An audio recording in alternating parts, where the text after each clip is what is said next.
Welcome to Make a Path Presents. I'm Ronnie Hayes, and today we're going to talk about something that Robert Kirkman said in this Q&A style interview from the official Walking Dead magazine, issue number 17. It came out summer 2016. That was about a month ago when it hit newsstands. And there was something really interesting he brought up that clarified the reason for the cliffhanger. It was very similar to what Scott Gimple said. It definitely echoed what he said immediately after we saw the cliffhanger.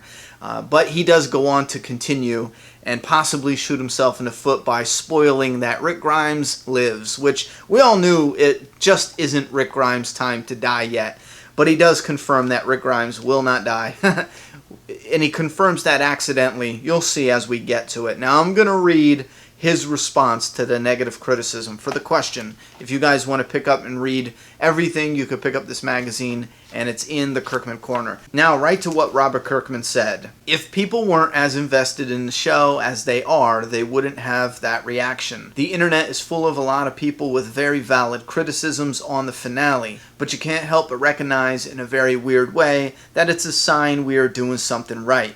If some people bail on the show because of it, that's their decision, and it's very unfortunate. It was absolutely not the response we were looking for with the cliffhanger. But looking at this as Rick's story, if you watch season 6, you will see from the very first episode, when they are dealing with the herd and Rick is fighting with the people in Alexandria, that he's 100% in control. He gets more and more power and control over the course of the season. He makes decisions that are harsh and brutal, hunting down saviors and killing them. Season 6 Rick is probably more confident, more secure, more relaxed, and more comfortable than we've ever seen him. The way that Scott Gimple and myself looked at it was the final episode should be more about showing how wrong and unprepared Rick was. Look at Andrew Lincoln's performance, trembling and shaking and saying nothing and just listening to Negan. He's powerless to what's coming. We felt that was the button of the story. When we see who was killed and what the outcome of that is and where that leads Rick and the rest of the survivors, I guess I just gave that up. It's not Rick. So it's not Rick. Spoiler. That's just the beginning of a story. Now, next they go on to say, the person asking the question says, and that's why you didn't show who Negan killed before cutting to black. Kirkman said, right, having the death at the end of the season we felt wasn't going to work as well as we wanted it to. A lot of people said you did it as an ending in the comic. Why didn't just do it like you did it in the comic? That's fine, and maybe we should have done that. I'm not saying we're perfect, but the comic is only a month's break. Now, I totally understand what he's saying about the comic and a month's break, but what I'm pulling from this article is, and what struck me while reading this was the vision of them editing the cliffhanger differently. Having a completely different cliffhanger where we don't see Negan's face. We hear him, we see his boots, we see the back of him, we see Jacket, we see Lucille, but edited in a way where we focus on the horror and we stay with Rick. Because in my opinion, the cliffhanger steals everything they were trying to do, and it steals all the focus and attention and puts it right on that victim, the cliffhanger, the mystery surrounding it. So it was kind of counterproductive, the actual cliffhanger with the point of view death. It was counterproductive to what they were actually trying to do. Now, what they had set up throughout the episode, Andrew Lincoln's acting, everything is on point, and I love it. I think it was fantastic. But I feel like we lost something really special by not focusing more on Andrew Lincoln, more on Rick Grimes. You know, we know it's not his time to die in the story, so they don't even have to keep that a secret in the trailer or promotional footage or images. We can see Rick. I don't think it's going to spoil it for anybody, really. Maybe a few people who think, you know, Rick could die, but if you seriously think Rick has a chance of dying right now, you're probably out of touch with a lot of what's going on in the show, because it's just not his time to die. He's absolutely not dying. Now, as far as the ending of season 6, when he's reading that, I was hearing what he was saying, but then I got this vision of, like I said, seeing images and partial bits and pieces of Negan, but not his face yet. And this would also get around the beard, which isn't that big of a deal, but it also gets around that, because then when we come back in season 7, he can shave. because he only had the beard because he was still filming a different TV show. Now we can focus on what Negan is saying. We can focus on the sound of his feet on the gravel. You can capitalize on sounds especially. Now zero in on Rick, you see his face and it says 1,000 different words all at once. Just the expression on Andrew Lincoln's face, he killed it in that moment. And then maybe doing it with CGI, if you showed the beating, stay on Rick the entire time. You can even show the beating in a reflection on Rick's eyeball. If you zoomed in real close, you hear everything Negan is saying. Maybe trim the dialogue so that way in season 7 we can get the full Negan experience. You edit it in a way where as this is happening, it's intercutting and jump cutting with other people, other scenes. Again, you're going to have to edit this differently. Don't imagine the season 6 ending with this little bit tacked onto it. It won't work like that. The ending would have had to been completely redone with an adjustment in the dialogue, maybe sped it up a little bit, different music, a completely different setup, but the same story. They're on their knees, Negan comes out. Have the camera focus in on Rick when it gets close to his face, and we see the horror on his face as we get closer to his eye when Negan's doing an Inny, Mini, Miny, Mo. We can hear Negan as he's walking back and forth, picking these people, and then maybe the reflection of Rick Grimes' eye could be the bat coming up and down. We could hear the sounds of the smack, and maybe the first smack we see the bat come up, and this is all reflected in Rick's eye up close. We see the bat come out up, we see it come down with the music, with the sound effects, and as soon as you hear the crack of someone's skull as it comes down, Rick closes his eye in just like, I can't believe this is happening. That's the fade to black we get for the finale, and it focuses on Rick. It stays on Rick. We stay with Rick that entire time. It doesn't steal attention from anything else. It zeroes in on that. We hear Negan's voice, the powerful dialogue. The sound would also need to be capitalized on to really pull the viewer in. And this whole setup, the viewer knows. The viewer has time to prepare for a cliffhanger, because that's one of the biggest things, is because the original ending that they showed, it gave no time to prepare. We really thought in that moment, wow, this might be going, they might go through with this. We're not getting a cliffhanger. We're going to see this right now. Prepare yourselves. And that's why a lot of fans reacted negatively, because they were just about to burst out of their skin, and they're in the moment. It's just like, I almost made a perverted joke, but you get what I'm saying. They are here, they are ready to blow, and it's all of a sudden it's like, nope, we're not going to take it that far. Everything you're feeling right now, put it on pause. Come back 6 months from now or 7 months from now or however, and we will finish you off. You know what I'm saying? But yes, so stick with Rick and do something like that. That's what I got reading this article. This article really, really made me agree that it should definitely focus on Rick being in control in the beginning of the season, losing control by the end of the season.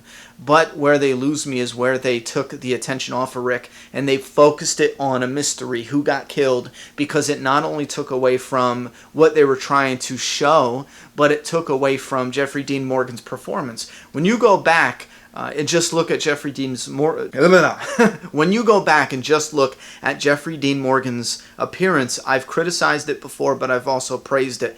There's moments where it's a 10 out of 10, but there's also moments where it's just like, there's something wrong here. What is wrong? And then you find out later that they literally just flew him right out. Yes, you got the job. They flew him right out. Here's the lines on the airplane. And they say this like it's a positive thing, which it is. It is for an actor, especially in a role like this where you have so many eyes on you, so many fans. You're going to be judged beyond belief. Hopefully, he didn't have enough time to dwell on all that, and he could just put the performance out there. But some of these flaws, it's hard now not to associate them with how quickly they put him right in there, how little time he had to actually prepare for this and put him right in there. I feel like we are going to get a Negan that's more polished in Season 7, because, again, I think it was a bad idea to take him and throw him right on set. Now, was his performance horrible? No. In my opinion, it wasn't. And I think Jeffrey Dean Morgan deserves a lot of that credit. If it is true and they gave him that role immediately and he had enough time to, think about it a couple days, fly on an airplane, go over the words, and then sit there for 17 hours filming this. It was a long filming day. They did film it twice because they needed the censored and uncensored. So there's a lot of respect there. I mean, as fans, I think we should respect a lot of what was done, and I don't think we should let the 20% of flaws, and I'm talking about like performance-wise, because there's little bits and pieces that were seem like clearly flaws. I don't think we should let that overshadow the hill that they were climbing doing this. Again, they took an actor, no time to prepare. They brought him on set, and they filmed something that looked like they did prepare to some degree, but from what we're hearing, they didn't. Again, this is not about whether or not we're picking what we like or dislike about the cliffhanger. I did give some feeling of a different cliffhanger, which is pointless now because you can't go back and correct it, change it. I mean, what are we going to do? It's over with. But I just wanted to share with you guys what I was feeling when I was reading that, as far as still being stumped that it made it that far. I just feel like with the cliffhanger, there's something else missing. My gut is telling me there's something else just not there. And this could just be something as a fan that I don't understand still now that they continue to shoot it or decided to shoot it the way they did.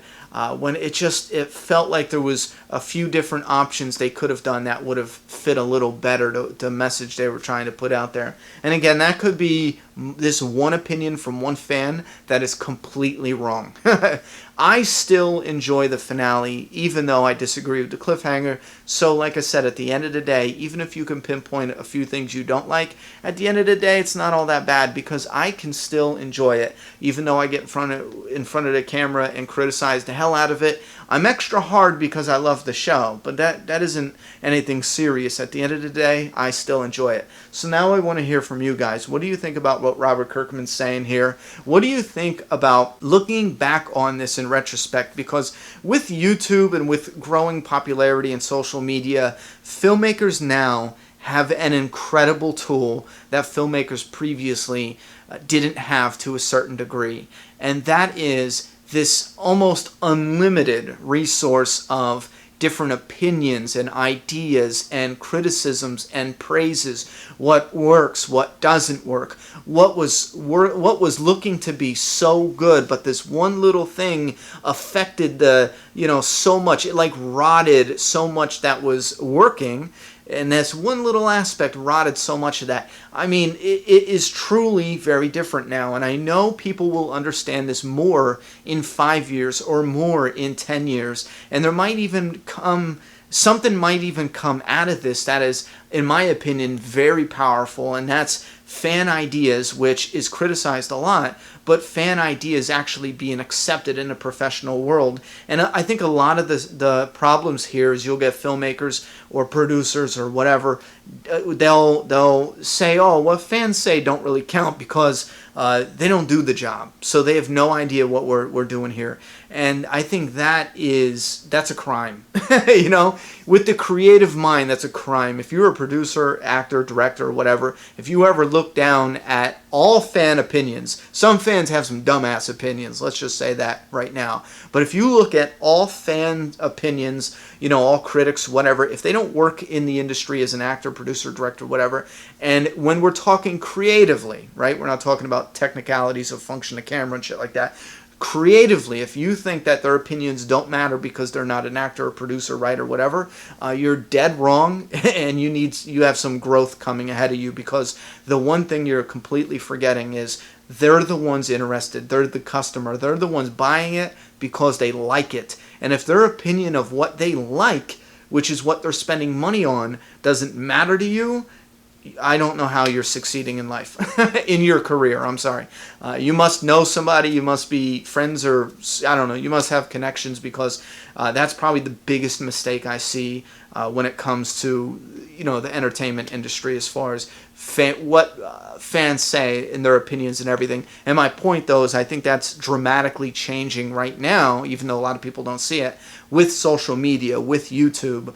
It's changing in a very big way, and I'm excited to see how that change is going to continue to play out over the years. So anyway, this was not just a discussion solely on the cliffhanger. It kind of overflowed into something that I think is an important topic that I do want to talk about, and that has to do with fans and the movie industry.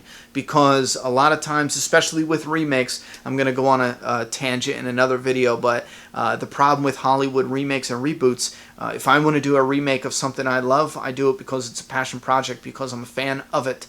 Hollywood sits there and they say, what's the easiest way to make money? Well, let's find a franchise that already has a built-in fan base. Like It, for example. Now, this isn't a criticism to It exactly, but I'm just saying this is what they do. It, Ghostbusters, you name it, Star Wars, good or bad, Hollywood sits back and they go, okay, fans of something, that something is a brand, that brand will sell. What can we do? Is it It? Is it Ghostbusters? Okay, here's some people, just make it sell. There's no passion there, and that's why a lot of times, the majority of the times, reboots and shit like that falls through. Now, with social media, if you incorporate this element that I feel like Hollywood is missing, which is the opinions of the fans, the customers, if they find a clever way to still incorporate that, but keep all the attention, because that's what they want. They want the achievements.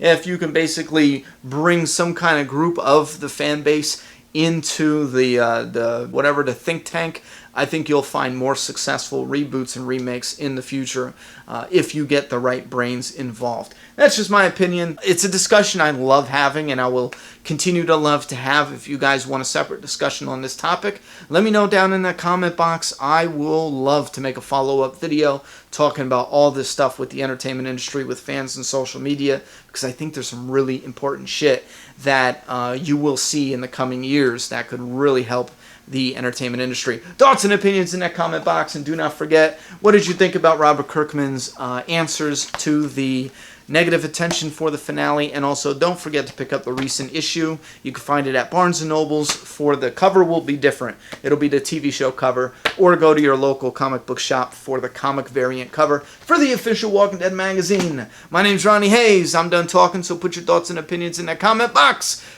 Wait a minute, I screwed that up. Put your thoughts and opinions in the comment box. I'm done talking. It's your turn. Subscribe now.